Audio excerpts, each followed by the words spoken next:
Survivor in 3 Easy Days. I have a podcast called The Inner Game of Aging. The message of this podcast, of course, is to grow older without ever growing old. I am 66 years old, but don't project that as an image because of the spirit of youth that I encourage others to have as well. So on December 29th, my body decided to have a stroke. Now, whenever you hear the word stroke, we have some images in our mind that don't look too pretty. And these were flooding my mind as I realized. This podcast that I mentioned will have all the details of my particular stroke, what caused my particular stroke. There's life-saving information in this podcast that I'm going to share with everybody. But today, I just want to tell you a few instances that stick out in my mind. The mind becomes clouded in a stroke. You know, there's an old Toastmasters joke that says, the brain is a wonderful organ. It starts working from the minute you were born to the time you stand up to give a speech. Well, I'm here to tell you that I've discovered another time when the brain stops working as well. And I want you all to listen to this on my podcast because I'm going to make a massive announcement when this particular episode comes out. It's a documentary on what has happened to me, what I must do moving forward to prevent it, and all the rest of that stuff. But I really want to tell you about some instances that happened during this journey. On the lighter side, I decided to go to the hospital because my left side was melting away. And so I asked my wife to take me to the hospital. Now, you know these questions they ask you when you go to the emergency room, how many children do you have, what do you have for breakfast, things that measure your awareness. I hate getting stumped on these type of questions. I feel so stupid. Now, I'm heading off to the hospital, and I know these questions are involved in whatever admittance procedure they have. So, I remember, today is Thursday. All during the car ride to the hospital, today's Thursday. I wasn't going to get stumped on that question. Today's Thursday. Today's Thursday. I go into this examining room where the doctor's about to ask me questions and do whatever he has to do to determine that I am or am not having a stroke. And so he asked me, what year is it? Now, you have to remember, I went into the hospital on December 29th. I don't know about you, but whenever the year switches over, it takes me about a month to realize that I'm in the next year. Now, that's when I'm normal. In the middle of all this confusion, what year is it? I can't even understand the question when I stop to think about what year it is. That's how bad things got confused up there. I say to myself, that's not fair. It's the end of the year, I know that.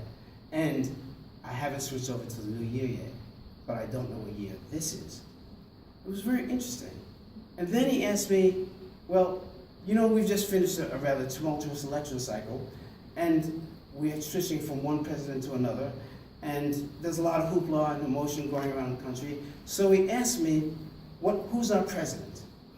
Now I'm starting to think, these are not fair questions at all. These are simply not fair questions.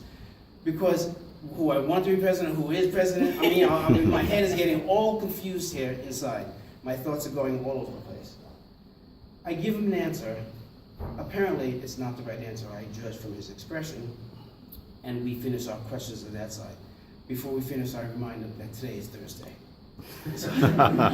Now, when you have a stroke, one of the objectives of the hospital is to assess the damage. And damage from stroke can come from many, many areas because it depends on what area the brain has been touched by the stroke. So in assessing my damage, this nice man comes over to me with this big picture, and he asked me to name every single item that's in this picture. So I say, there's a sink, there's a boy, there's a mountain, there's a river, I see trees. And as I'm mentioning things, he's checking things off one by one. And after about 5 minutes, we stop. He has me look at the list of things I mentioned. He has me look at the picture. He says, if you'll notice, Mr. Mawat, the only things you've mentioned are on the right side of that picture. You've mentioned nothing on the left side of that picture. Mm. And so he said, he calls this the left side deficit. So I asked him, will this stop me from driving? He said, oh yes. I said, how long does this last? It depends on you. What do I have to do to make it last the shortest time possible? can do, that I'm a master at practicing anything I want to practice. So I said, how do I practice? What do I do? What's the exercise to practice this out of existence? He says, you have to be mindful of your left side. Mindfulness is something that I've always been into. So mindful of my left side, you just have to be aware of what's on your left side, and that will become a habit for the new pathways in your brain. I said, okay, I can do that. So he leaves, and this nurse walks in. Now, I'm recalling all the times as a younger man, I had trained myself not to look at a woman's chest as I'm talking to her. But for this time, all the nurses that came into my room, I had to make sure that there were bumps on both sides of those chests, because I needed to exercise this left side deficit out of existence. Well, I came home from the hospital 2 days later, and I noticed that my wife, who had already learned about this left side deficit, had put everything in the refrigerator over to the right. I was wondering why it looked so odd. And so I'm compensating for all of these deficits that I already know about. I'm learning about my new limitations. However, one of the funniest instances occurred as I was leaving the hospital. I was querying the doctor.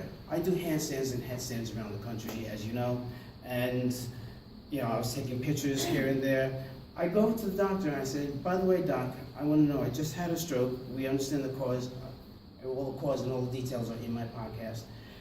And I show him this picture that some of you have seen about me doing a headstand at the edge of the Grand Canyon.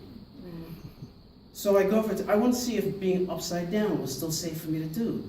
So I go over to him, I said, doc, I want to know if this is still a safe thing for me to do. And I show him this picture. He looks at this picture and he says, under any circumstances, that is not a safe thing to do. Doctor's orders, do not do that, stroke or no. So I'm here to tell you that between a 1 and a 10 in terms of devastation for strokes, my stroke was about a 1. I am truly a blessed individual because I've learned so much information that I'd like to share with all of you through my podcast. And I've learned about my own health conditions that I must pay attention to going forward. I've truly been blessed by the stroke. I don't know, life is not what happens to us, but how we respond to what happens to us. That's what makes life. Thank you.